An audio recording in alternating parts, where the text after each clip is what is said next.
What's up, guys? It's Jesse Simon, and I'm going to be talking about the Unit 4 discussion. So, the question is if media influences the societal attitudes towards race, and the answer is a very big yes, both negatively and positively. And, the media not only influences racial attitudes, but also, other opinions like political stuff and so forth. And, the media doesn't just reflect culture, it actually shapes it. These characters and stories we consume through films, news, television, can play a really big role on how we understand race, power, and morality. So, for the first example, we can take a look at the movie Black Panther, where it kind of represents a sort of cultural milestone because it doesn't just feature a black superhero, kind of one of their first like black superheroes, but it also uh, creates a whole world where these black people are at the center of power, science, and politics and culture and stuff like that. Wakanda, where they have all these new technology that they invent, and it's also never been colonized, and they're also really strong black leaders that rule this nation.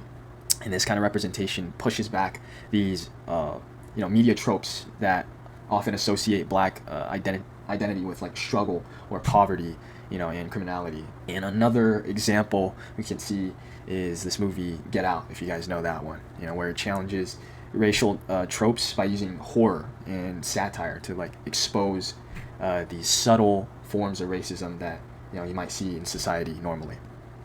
And to give a little context to the movie, it's basically about this black guy visiting his white girlfriend's family, where he eventually finds out that there's like a dark exploitive obsession with black bodies and culture behind all this fake politeness that his girlfriend has, or his girlfriend and her family has. And the film critiques how liberal racism, going back on liberal racism, is about control, objectifying, and false inclusion. The idea that although they seem like they're being polite and they're trying to promote this kind of environment where they're trying to learn black culture, really they don't care about the real struggles or anything like that. Very superficial. So this kind of setting and atmosphere to this movie makes it really effective to and it makes it people who watch this film really uncomfortable. If you've ever watched this movie, it's a weird, very eerie movie, and you get this atmosphere where like in places where it might even seem like super welcoming, it's actually very unsafe, and you never know who to trust or anything like that.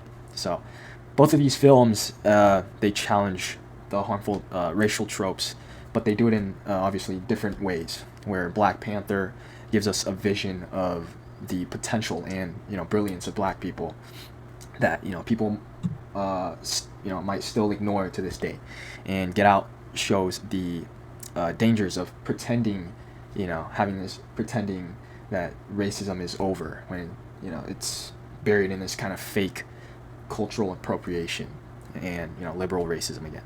So for the long-term effects, media like this can help shift way for young people of color to see themselves and how others see them. And films like these can make all people question racial stereotypes and assumptions they've been absorbing from years of this one-dimensional these one-dimensional characters that they see on these biased news or any type of media.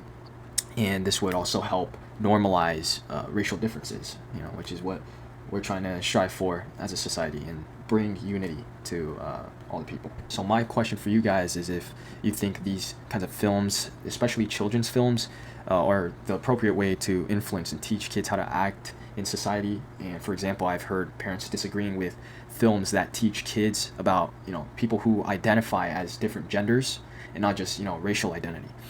Do you guys think that's appropriate? Where do we draw the line for these kinds of films that teach kids? Leave that in the comments. Thanks for watching.